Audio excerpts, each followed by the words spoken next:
presenta WowMX.tv.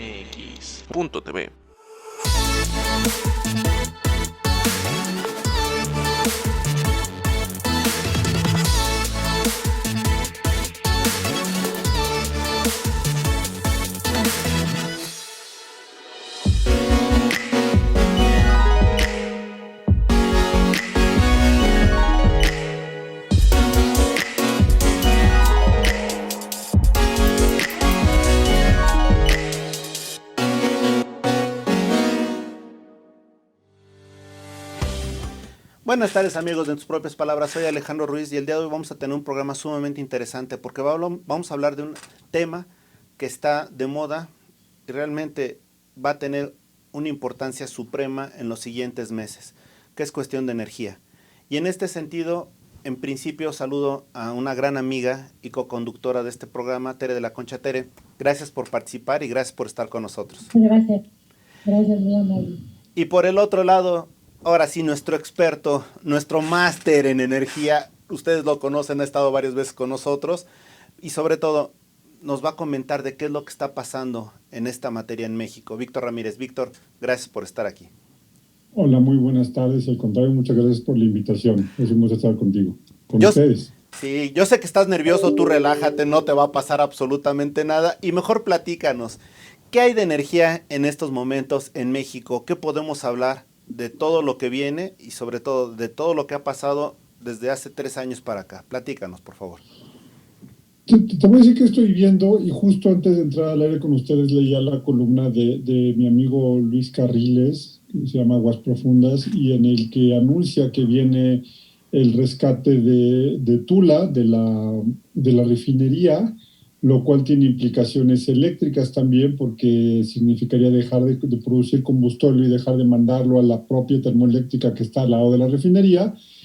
Y esto junto con la compra o el anuncio de la intención de la compra de Deer Park hace unas semanas, me hace pensar que el gobierno empieza a darse cuenta de que la estrategia no era la correcta en el mundo petrolero o en el mundo de la refinación. Parece ser que reculan un poco y ya no todo es dos bocas y entonces empieza a haber un cambio ahí.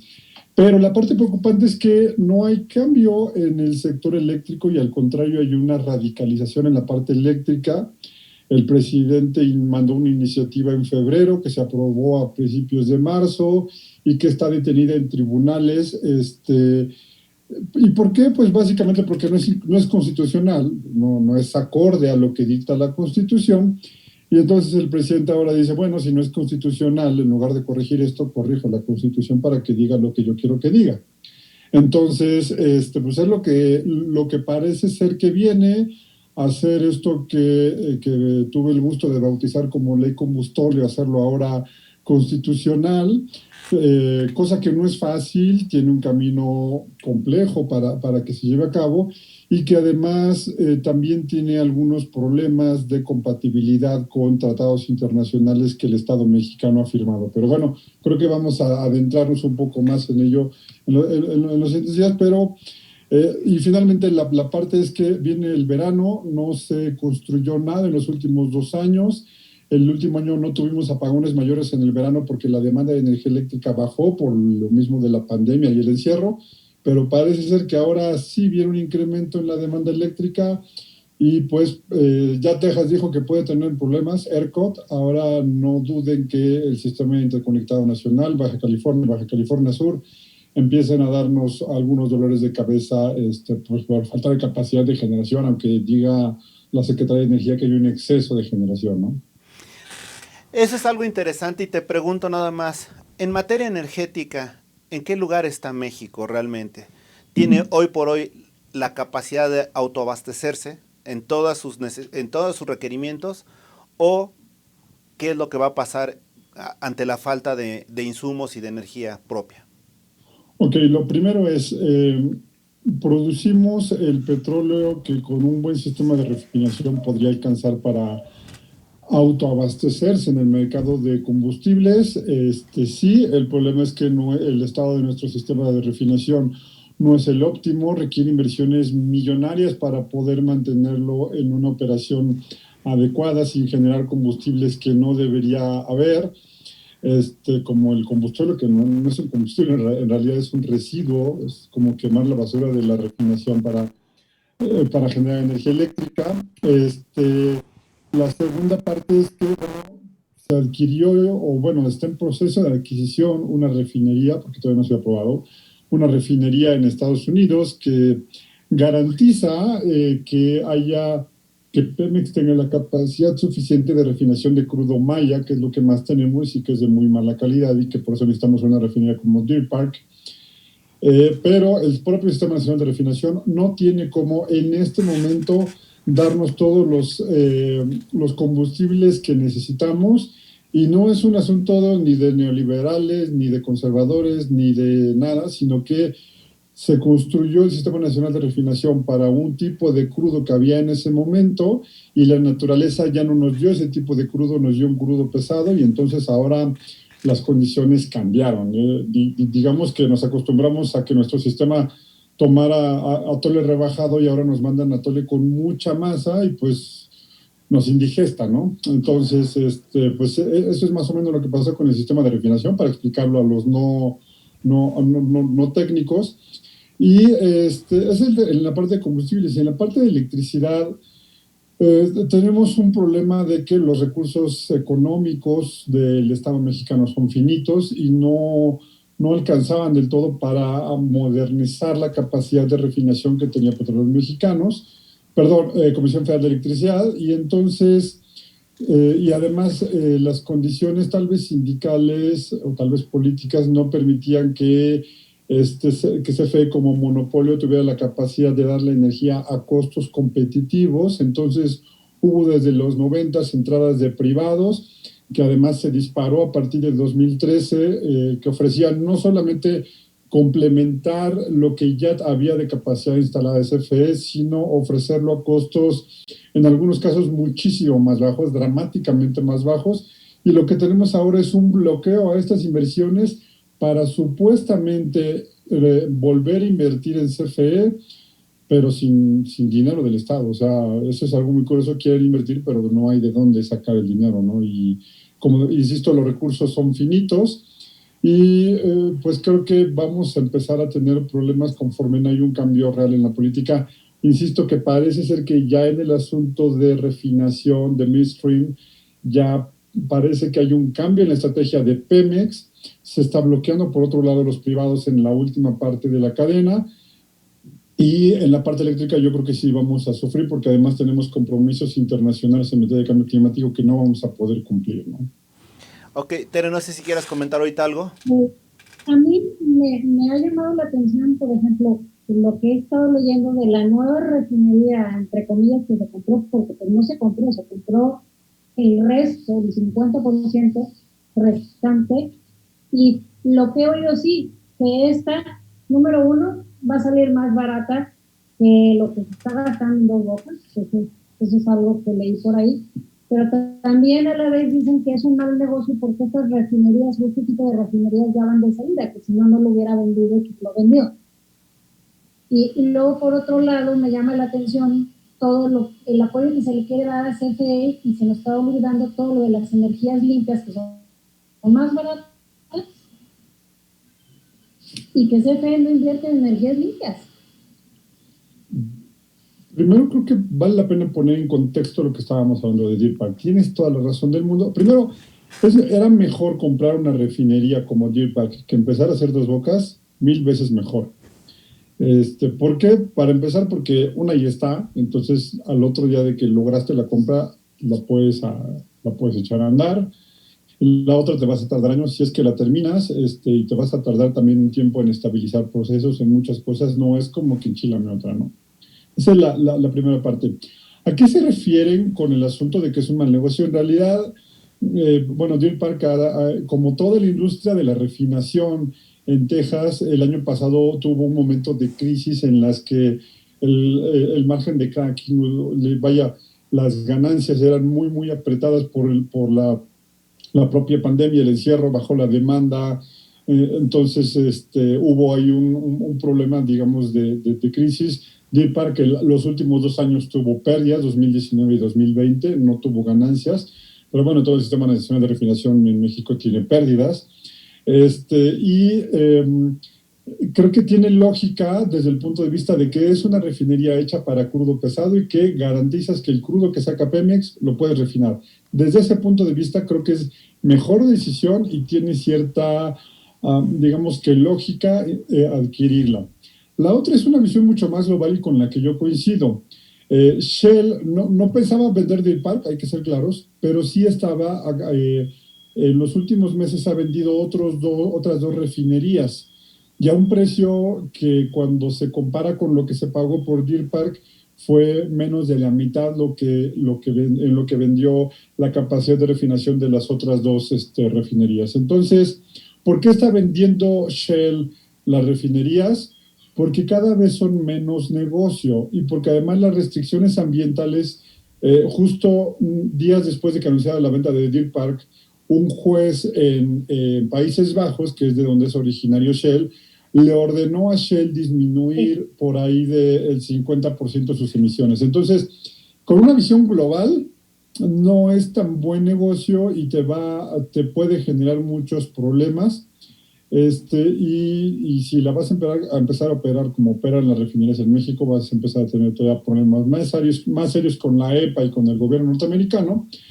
Pero digamos que hasta ahorita, excepto el asunto de Tula, creo que sería la segunda menos peor de las noticias que hemos visto en el sector de refinación, ¿no? Y la otra parte que dices de CFE a mí me queda clarísimo.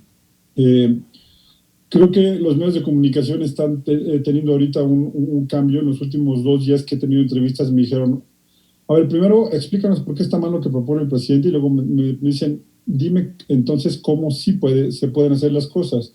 Y eso es lo que me llama la atención. CFE no ha intentado invertir en todo este sexenio nada de eólico ni de solar. Hubo por ahí una manifestación de impacto ambiental para hacer un parque solar en Cerro Prieto, si no me equivoco, en Baja California, que retiraron semanas después, o sea que parece ser que al menos está cancelado el proyecto. No hay ningún tipo de inversión de ese tipo cuando todo el mundo está tendiendo para allá. ¿Y por qué las grandes empresas, las grandes utilities tienden hacia las renovables? Porque son más baratas, porque te abaratan los costos de la energía y porque te permiten entonces ser más competitivo. El problema es que este gobierno trae una idea un poco distinta y una idea que, con todo el respeto, de repente me recordó a un tío abuelo que tenía yo, que era mecánico y que él decía que usaba mejor el auto viejo porque ya era suyo, porque no tenía que sacar un crédito, porque él le podía dar mantenimiento y lo podía tener bien, que si compraba uno nuevo y le decía, oye, pero pues uno nuevo para lo que tú necesitas te va a costar una cantidad muy, muy baja y además vas a gastar menos de combustible porque el que tienes es de 6 cilindros. Y me decía, no, pero pues voy a tener que gastar más. Entonces yo creo que hay una visión muy parecida a esa, pero que a nivel de un análisis financiero macro, pues no tiene ningún sentido ya, ¿no? O sea, con todo respeto a mi tío abuelo, lo comprendía, pero en el momento en el que estás dirigiendo una gran empresa, pues sí tienes que ver cómo disminuir costos y ser más competitivos. Y en lugar de intentar ser más competitivos, están queriendo modificar la ley para imponer su forma de ver las cosas, ¿no? Has dicho algo importante, competitividad. Y te pregunto realmente, ¿en qué podría ser México competitivo en materia de energía con las condiciones que están ahora?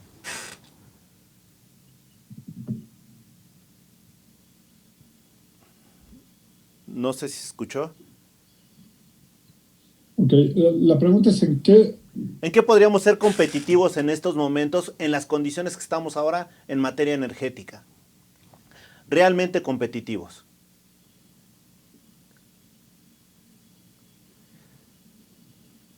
Perdón, hay una falla de origen. Creo que estoy perdiendo un poco la señal, pero creo que... Ya va a retomar. Nuevamente señalo la pregunta. En estos momentos y dadas las condiciones que tenemos, ¿en qué realmente podemos ser competitivos en la materia energética? Bueno. Hay falla. No sé si en un momento dado... Vamos a hacer una pequeña pausa y regresamos. Estamos en tus propias palabras.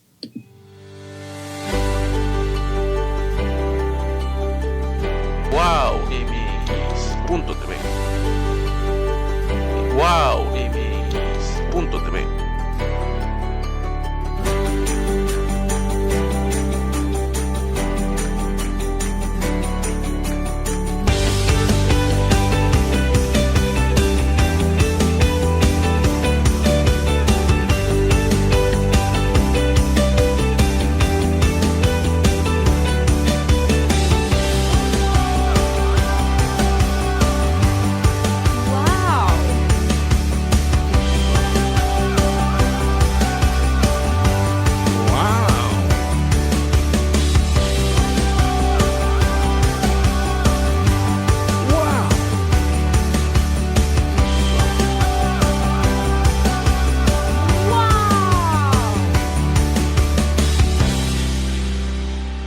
wowmx.tv. wowmx.tv.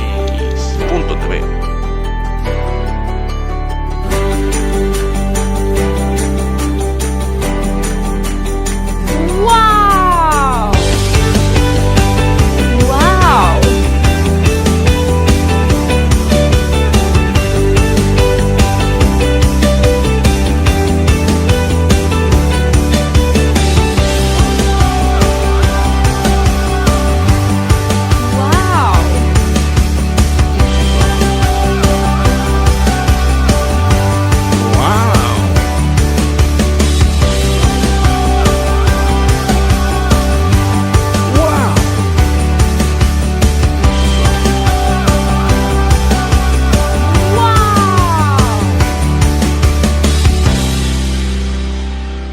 wowmx.tv. Regresamos, amigos, de tus propias palabras. Les ofrezco una disculpa por las fallas que pudo haber en materia de tecnología, pero te repito la pregunta, Víctor. En estos momentos, ¿en qué realmente puede ser México competitivo? En las circunstancias que tenemos en materia energética. En estos momentos, en las circunstancias que tenemos, yo veo difícil que se pueda desarrollar algo. La realidad es que hay una parálisis regulatoria muy fuerte que nos evita aprovechar nuestro potencial. Si no tuviéramos esta parálisis regulatoria, creo que estaríamos desarrollando parques eólicos, solares. CFE tiene una oportunidad con geotermia y aunque también lo pueden desarrollar privados, CFE es quien más tiene. Entonces podríamos hacer todo esto y entonces aspirar a competir de tú a tú con los grandes productores, o más bien para atraer las inversiones, no solamente en materia energética, sino en casi cualquier sector de manufactura, considerando el TEMEC. O sea, en realidad es que tenemos ahí un gran pasillo que da hacia nuestra puerta, pero le estamos cerrando la puerta al visitante en las narices, ¿no? Entonces, podríamos hacer muchas cosas, pero la parálisis regulatoria no permite que desarrollemos nuestro potencial. Excelente, Tere, no sé qué quieras comentar. Tú has comentado, y lo he oído mucho, yo no soy especialista en internacional, ¿qué tratados principalmente llaman la atención que se estarían violando con todas estas, por ejemplo, con el tema energético, que ya está y que estamos esperando que la Corte resuelva también cuándo lo va a hacer? ¿Qué tratados ahorita principalmente se están violentando en esta materia? Yo creo que hay dos grandes tratados, o más bien dos grandes grupos de tratados que se estarían violentando. Uno son los comerciales, en los cuales, en los comerciales de lo que se habla es de una competencia efectiva, entonces en los que no puedes o no debes darle preferencia a ningún participante de un mercado. Y no es ningún secreto, no es ninguna deducción sesuda. El presidente ha dicho que lo que quiere es darle preferencia a una de las empresas. Por mucho que sea el del Estado, los acuerdos lo que dicen es que le vas a dar trato igual a todos. Entonces, ahí hay una primera violación y no solamente es al TEMEC, que es el que más suena porque es con el que los mexicanos estamos más familiarizados, pero casi cualquier tratado comercial que tenga México lo que te dice es tienes que dar el trato igual a cualquier empresa pública, privada, mexicana o de los países con los que has firmado el tratado. El segundo es el ambiental. Y el ambiental se redondea tal vez en París, pero también está Escazú, también hay otros tratados internacionales en la materia, en los cuales México se compromete a disminuir las emisiones de gases de efecto invernadero. Si bien la reforma no dice vamos a dejar de cumplir con, o no dice vamos a usar más, los efectos reales, no los efectos teóricos, pero sí los efectos de aplicar la reforma como él quiere, es tener a CFE generando a toda su capacidad, y eso significa seguir utilizando un exceso de carbón que no necesitamos, un exceso de combustible que no necesitamos, y dejar de ir agregando nueva capacidad de generación limpia para cumplir con la ley y cumplir entonces con la reducción de emisiones en el sector eléctrico. Entonces, yo creo que son esos dos grandes conjuntos de tratados, y los comerciales ya ni siquiera me meto porque tú los conoces mejor que yo, pero México es de los países que más tratados comerciales tiene en el mundo y muchísimos de ellos los estaríamos violando de facto, ¿no? Eso es No, inclusive casi todos tienen el tema del trato de nación más favorecida, además. Exacto, ¿no? Además. Y te pueden pedir que un trato que le das a tal en otro tema, ¿no? Es correcto. Y en estos momentos te pregunto, realmente, ¿qué inversionista extranjero estaría interesado en venir a México? Si es que lo hubiera.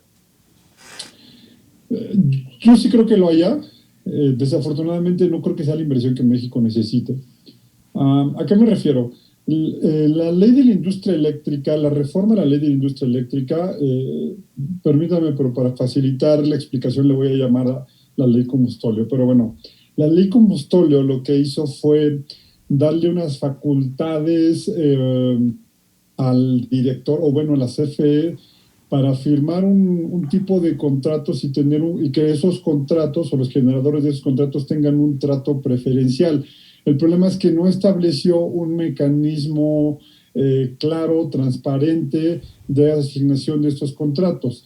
En pocas palabras, tiene privilegios y el director de CFE para decidir a quién le va a recibir la energía mediante estos contratos.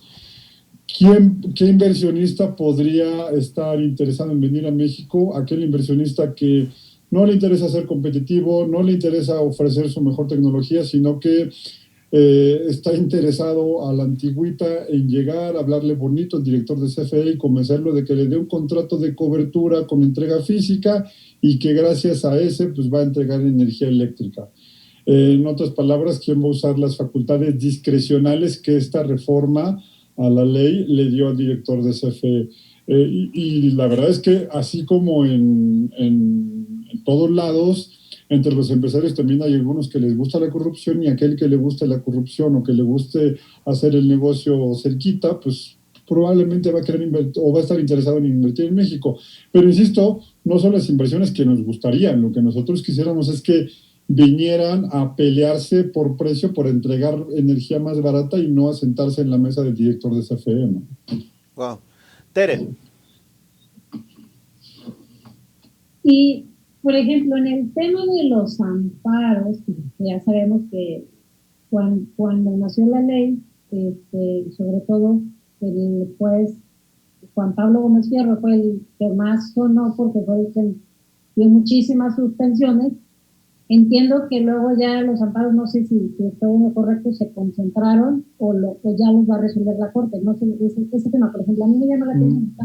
Sabemos que son claramente inconstitucional la reforma. ¿Por qué ya no se resuelve? ¿Por qué la Corte los ha alargado el tiempo? Como muchos temas que tiene ahí detenidos la Corte. Hubo aquí algo interesante. Días antes de la elección, una semana antes de la elección, yo entiendo que la Corte había traído todos estos amparos por una solicitud del Ejecutivo. O sea, el presidente de la República le había pedido, bueno, la oficina o el asesor legal le había pedido a la Corte que las trajera. Y una semana antes el Ejecutivo retiró esa solicitud y entiendo que los amparos regresaron a los juzgados especializados por solicitud del presidente de la República. O sea, sí, salió la nota. ¿Y qué es lo que sugiere eso? Y además fue un día después de esta nota en la que se dio de que el ministro Saldívar fue a visitar la oficina del presidente. Yo creo que el ministro Saldívar fue a decir, no las tenemos todas con nosotros, pues mejor regrésalas y optamos por la reforma constitucional. Creo que por ahí va el asunto, ¿no? Lo cual es triste porque en México sigue predominando más lo político que lo jurídico, ¿no? Es correcto. Sí, yo no lo veo otra forma de decirlo. Creo que lo que está diciendo es súper correcto. Pero además también era una vía que teníamos que prever. O sea, si los amparos se llevaban correctamente, sin intervenciones inadecuadas, se iban a dar los amparos y el presidente iba a tener que hacer una reforma constitucional, que finalmente no hay otra vía. Y aún así la reforma constitucional tiene problemas de compatibilidad con los tratados, como estábamos hablando. Va a haber una especie... Esto no soy abogado y no podía yo decirlo, no podía yo explicarlo, pero una contradicción dentro de la propia Constitución, porque una para efectos te va a hacer no cumplir el derecho al medio ambiente sano, ¿no? Y el derecho a la salud. Entonces va a haber una contradicción dentro de la propia Constitución muy interesante. Y además eso pues es parte de los derechos humanos que están en el artículo 1 constitucional. Es correcto. Y hasta donde yo recuerdo, pues, yo no soy abogada litigante, pero todos mis amigos litigantes y constitucionalistas, por ejemplo, le reconocen al ministro Saldívar, que se supone que es progresista y que es pro derechos humanos. Entonces ahora yo digo, ¿y qué va a hacer el señor ministro si se va a presentar una problemática de este tamaño? Es correcto. ¿Qué va a imperar, el jurista o el político?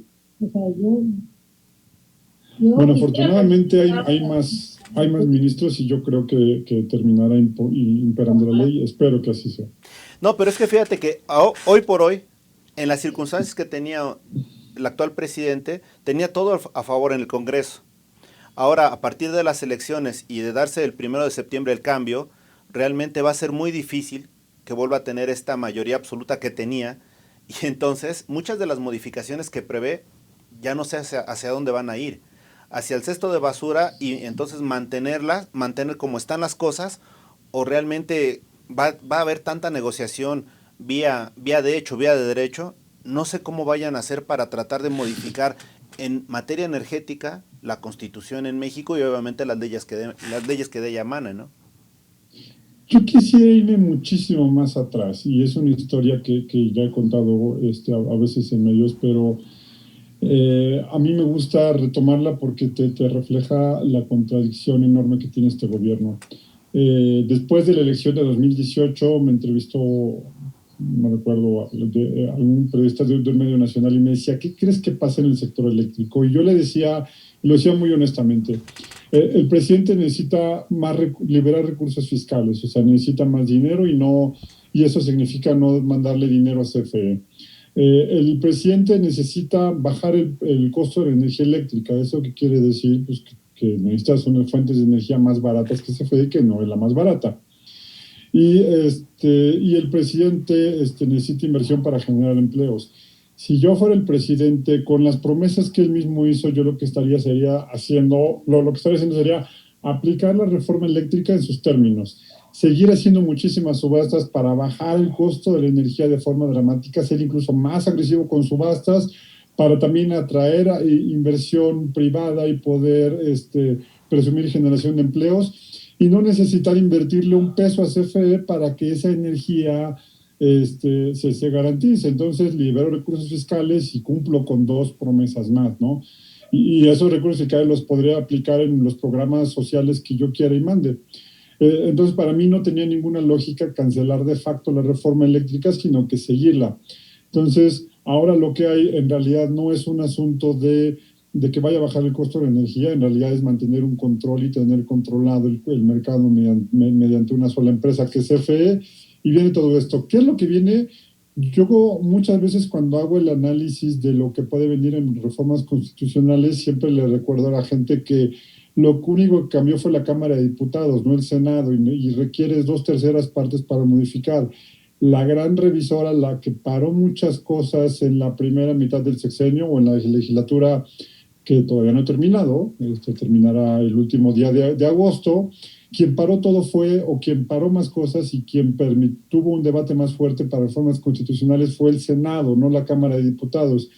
Y el Senado yo creo que va a seguir siendo en cierta medida el adulto en la habitación.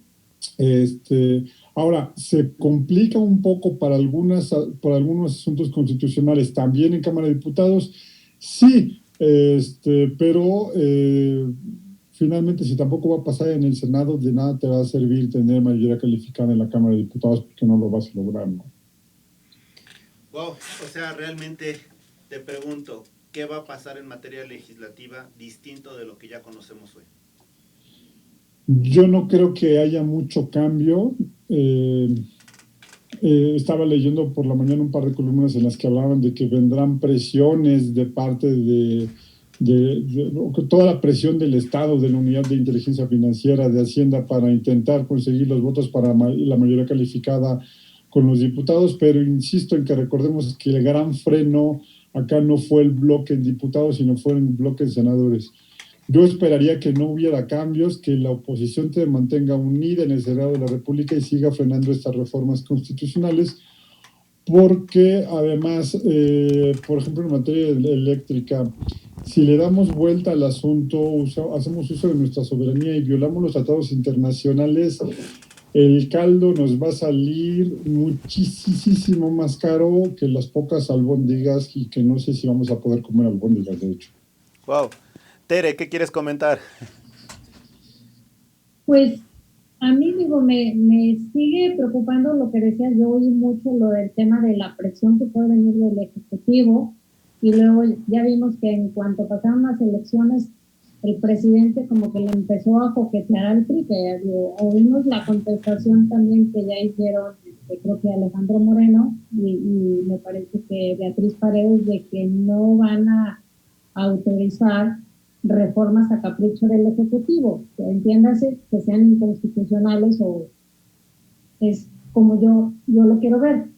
Pero bueno, también el PRI, digo, yo lo digo, no podemos confiarnos de que efectivamente vaya a ser así, o pensemos que como partido sí, pero que se convenzan algunos de los legisladores y los llamen, como ha pasado, ¿no? Y que los pasen a su fila. Yo quisiera recordar un poco la votación de la reforma a la ley de la industria eléctrica en el Senado. Insisto en centrarme en el Senado y no en la Cámara de Diputados, porque además un diputado federal es un poco más sensible a muchísimos temas, ¿no? Porque por lo largo del cargo, porque es otro nivel, por muchas razones. Y porque trabajé en el Senado y me tocó trabajar con senadores que estaban realmente empoderados. La reforma a la ley de la industria eléctrica, hubo muchos que faltaron a la votación, pero el presidente logró 68 votos contra 58, contra algo así como 50 votos en contra. ¿Esto qué quiere decir? Que no solamente estos 58 votos que logró a favor no fueron, no todos, ni siquiera todos sus aliados naturales votaron a favor de la reforma de la ley de la industria eléctrica. La senadora, digo, yo soy de origen poblano, una senadora del PES por Puebla votó en contra de la reforma de la ley de industria eléctrica, me refiero a la senadora Nancy de la Sierra. Hubo más de un legislador del mismo grupo de, llamémoslo así, aliados del presidente, que votaron en contra de la ley. Entonces, yo también dudo que en materia eléctrica, que es la única que ha anunciado en materia energética, logre la mayoría calificada en el Senado el presidente de la República, y por el bien de todo México, porque insisto, yo he hecho algunos cálculos y si se logra lo que el presidente quiere, las indemnizaciones que tendrá que pagar el Estado mexicano, hasta donde yo llevaba cuentas, era algo así como 61,000 millones de dólares, 1.22 billones de pesos, más o menos el 30% del presupuesto de egresos de la Federación del año pasado. Impresionante. Es una brutalidad.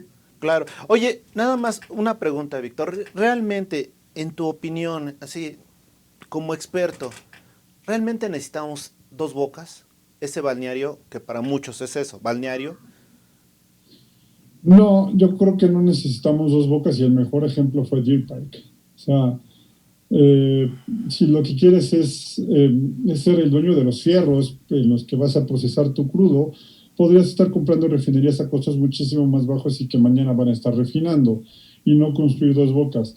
Dos Bocas yo creo que es una mezcla de muchas cosas, entre otras el amor del presidente por su tierra, el compromiso con los tabasqueños, pero les ha salido tan mal que Morena perdió la presidencia municipal de Tabasco, digo, de Paraíso.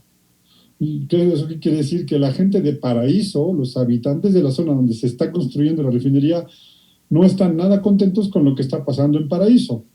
Entonces, no es, yo creo que no la necesitamos, y dos, había forma de hacer las cosas. La tercera, que para mí es muy, muy importante, es que hablábamos hace un rato, les decía que el margen de cracking, o sea, el ingreso, la competencia por refinar el año pasado fue muy pequeña y eso le causó incluso pérdidas a Deer Park. En lugar de estar pensando en volverte el dueño de los fierros y estar presionado por cumplir con los bajos costos y por competir, lo que deberías estar haciendo es, ahí te va mi crudo, y así tener contratos de largo plazo en los que asegures el procesamiento de tu crudo y no ser el presionado, sino el presionador que aproveches y que está ahí. Yo creo que Dos Bocas no le va a dar los beneficios esperados al Estado mexicano y al contrario terminará siendo un barril sin fondo como en todo el sistema nacional de refinación en este momento, ¿no? Wow. Tere, no... En el caso también de Dos Bocas, ¿alcanzará a estar antes de que salga el presidente y estar puesta en marcha? Yo desconozco cómo toda la tramitología que tenga que ver con la puesta en marcha, porque no creo que nada más ya lo terminé de construir y ahora sí ya arranca.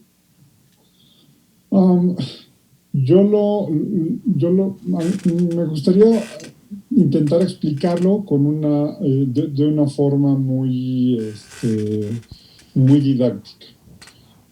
Como cuando vas a construir una casa, primero pones los cimientos, luego pones las paredes, luego cuelas el techo. Ya una vez que pusiste eso, viene la instalación eléctrica, vienen los muros, la instalación eléctrica, pero primero pones los cables por dentro de las paredes y luego pones las lámparas, no pones las lámparas y después los cables. Y primero haces todo eso y luego metes los muebles, no al revés.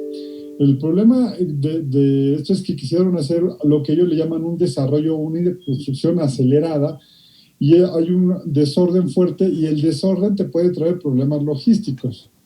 Entonces yo tengo muchas dudas de que este proyecto se termine en tiempo y forma. Y por ejemplo, el único equipo crítico, bueno, y ni siquiera es equipo crítico, pero bueno, el único que ha dicho la secretaria que llegó que es un equipo crítico, que se tomó foto junto con él, un tanque enorme, es una desaladora de crudo. No es equipo crítico de la refinería, es un proceso normal que es de quitarle el agua salada al crudo antes de meterlo a la refinación. Pero pues ya está recibiendo ese equipo y lo vas a tener ahí estacionado un ratito. ¿Y qué tal si de repente llega un equipo ahora sí crítico que tienes que instalar? Híjole, pero ¿sabes qué? Me estorba la desaladora, quítala. Y no es como que llegues con el camión, lo prendas y la hagas a un lado. O sea, tengo la idea de que hay un desorden en la construcción y esto va a terminar generando unos retrasos enormes, más allá de los que ya la lluvia y los lodazales que están haciendo lo están dando. Entonces, yo no veo la forma en la que se puede hacer esto. Se intentó hacer a la viva México y este tipo de proyectos no funcionan así, ni aquí, ni en China, ni en ningún otro lado del mundo. Y al igual que lo que ha sido con el aeropuerto, Felipe Ángeles y con todo lo del Tren Maya, no tenía proyecto ejecutivo previo a iniciarse, ¿verdad? Yo tengo información por esto, digo, lo comento, pero aviso antes que lo tuve en calidad de chisme, y no me gusta darle coba a los chismes, pero sí son versiones que tienen cierta verosimilitud, y una de ellas es que el proyecto original que se estaba considerando fue el diseño que se hizo para la refinería Bicentenario, o sea, el de Tula, y después la propia secretaria dijo que se estaba tomando, esto ya no es chisme, si lo dijo ella, que se estaba tomando como base el diseño de la refinería de Yamangar en la India. Detalle, Yamangar no produce gasolinas. Wow. Entonces con esto seguimos improvisando y nuevamente nos damos cuenta de que los únicos trámites que se han hecho son los de la Madre Tierra, ¿no? Los permisos que dé la Madre Tierra, porque de ahí en más falta mucho estudio, faltan estudios de impacto ambiental y obviamente ya no es tanto la viabilidad económica, sino también la viabilidad ambiental. ¿Algún proyecto de los que tú consideras que se van a echar a andar o se deberían echar a andar realmente está cumpliendo con las normas ambientales internacionales? Ninguno de los proyectos creo que están cumpliendo con normas. Antes del impacto ambiental, recuerda que hubo un estudio que le encargaron del Instituto Mexicano del Petróleo sobre la viabilidad de Dos Bocas y dijo no. Entonces, como dijo no, lo quisieron, lo solucionaron de una forma más fácil, cambiaron al director del IMP y ya no hubo quien se opusiera. Pero pues, para eso también hay muchísimas cosas. O sea, Estamos viendo, por ejemplo, también el Tren Maya que se está construyendo con la misma capacidad de improvisación. No soy panista, pero uno de los personajes mexicanos que yo más añoro, identifico, era Manuel Gómez Morín, y Manuel Gómez Morín siempre le preguntaban que cuál era el gran defecto y la gran característica del humano, y decía que la mejor característica que tenía el humano era la técnica, y la peor característica o el peor defecto era la improvisación. Pues este gobierno se ha basado en desdeñar la técnica y usar mucho la improvisación. Y así como está el aeropuerto Felipe Ángeles, así está el Tren Maya, así está Dos Bocas, y si me apuran, yo creo que hasta la compra de Deer Park está más o menos por las mismas, ¿no?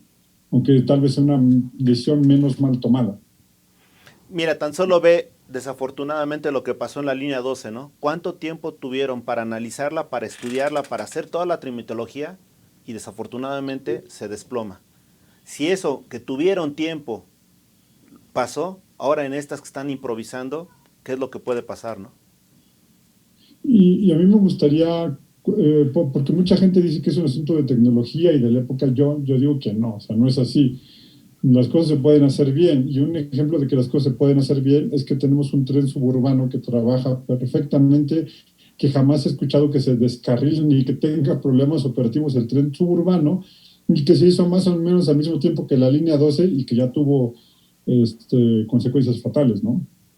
Wow. Sí, o digo, o si te vas al tema de construcción, yo me acuerdo cuando fue el temblor del 85, que se caían las construcciones y decían, pues está mal construido porque vean la torre latinoamericana, ¿y cuántos años tenía ya en ese entonces la torre latinoamericana y no lo pasó? O sea, muchas veces exacto, no sí. es, a lo mejor la tecnología con que se construyeron ciertas cosas ya no se utiliza, pero fueron bien construidas o fueron bien diseñadas y entonces soportan lo que no soportan otras cosas, ¿no? O sea, lo mismo volvemos, o sea, ¿por qué hacer todo a la viva México si lo puedes hacer bien planeado? Como estaba haciendo el aeropuerto, el nuevo aeropuerto de la Ciudad de México, que era un gran proyecto y que nunca se demostró la corrupción, porque nada más se dijo, pero nunca se demostró. Es correcto. Oye, Víctor, ¿y si hay alguien que ha sido crítico en materia energética en este sexenio? Eres tú. Te pregunto, ¿no has tenido algún tipo de intimidación o mensajes desafortunados que de alguna manera te inquieten?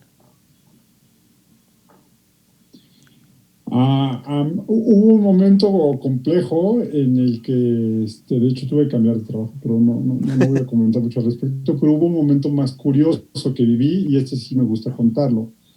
Se hizo público en el sector, no en medios, se hizo público el famoso memorándum del presidente. Y entonces, mediante un amigo, me preguntaron, oye, ¿y ese memorándum de dónde lo conseguiste? ¿Por qué es falso? Y dije, bueno, a mí me lo pasaron personas de CFE, personas de los reguladores. No, yo me lo pasaron 3 personas distintas, entonces creo que es verídico. Me dijeron, bueno, sí es verídico, pero no se revisó adecuadamente. Le dije, bueno, ese es problema de quien está en el jurídico, en la oficina del presidente, hasta ahí, no lo sé. Y al final, pues, el mismo presidente terminó aceptando que era real y que dijo que en eso estaba basada su reforma a la ley de la industria eléctrica y alguna parte de hidrocarburos.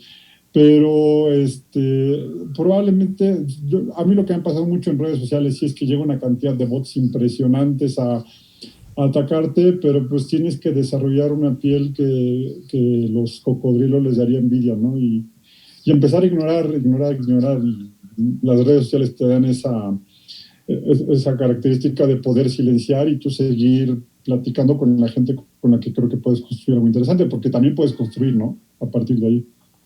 Perfecto, Tere, no sé qué quieras comentar. Y digo, fuera de esas presiones, ¿tú crees que hay un futuro después o crees que cambie el discurso o la mentalidad de este gobierno hacia todo el tema energético, dándose cuenta de todo de las implicaciones o las consecuencias legales Y ya dejemos legales, económicas, que le pueden venir si insiste en esas reformas, o las mantiene. Hay una parte que a mí me preocupa un poco, y es que muchos de los actos que se han cometido, yo diría la gran mayoría, no son legales. Entonces puede haber responsabilidades administrativas de parte de algunas personas que han actuado mal. Y eso, ustedes lo saben mejor que yo, eso es un asunto penal. O sea, pueden como decimos los no abogados, pueden ir a dar a la cárcel esta gente. Y yo creo que el momento en el que se den cuenta de eso y se den cuenta de la trascendencia de sus actos, podría haber un cambio abajo. El problema es que arriba no. Arriba hay una idea o una valoración de que la política está por encima del derecho y de la economía. Hay un valor muy fuerte del poder político, y mientras esté el presidente y no vea algún otro tipo de consecuencias, yo no veo que haya un cambio o que recule.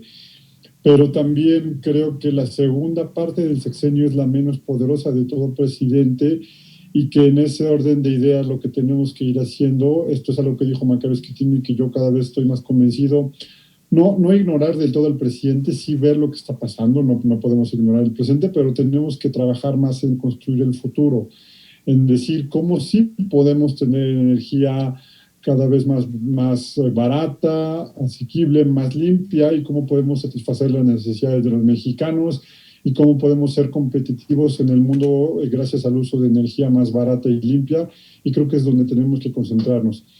Ayer, yo tengo un programa todos los martes en la noche, y ayer me hacía una pregunta, alguien que estaba en el programa me decía, ¿crees que México en 2030 pueda cumplir con sus compromisos de París? Y dije que sí, porque además el mundo está tan rápido, yéndose ya, que si en algún momento al final del sexenio o el próximo presidente, incluso del mismo corte que el actual, se da cuenta y es capaz de decir, estábamos por un rumbo equivocado acá, corrijamos, porque México tiene todas las capacidades administrativas ya hechas para rearrancar este tren de la transición energética, que debe ser un tren eléctrico de hidrógeno, y avanzar muy, muy rápido y colgarse de la inercia que va a traer el propio gobierno de los Estados Unidos también, ¿no? Excelente. Pues muchísimas gracias, ya estamos a punto de irnos. Tere, gracias por acompañarme en esta conducción. Gracias. Víctor, te agradezco muchísimo, y nada más me quedo con dos inquietudes rápidamente. ¿Qué mensaje te dejó el 6 de junio, Víctor? Las elecciones, y sobre todo, bueno, contéstala y ya, nos vamos a la siguiente.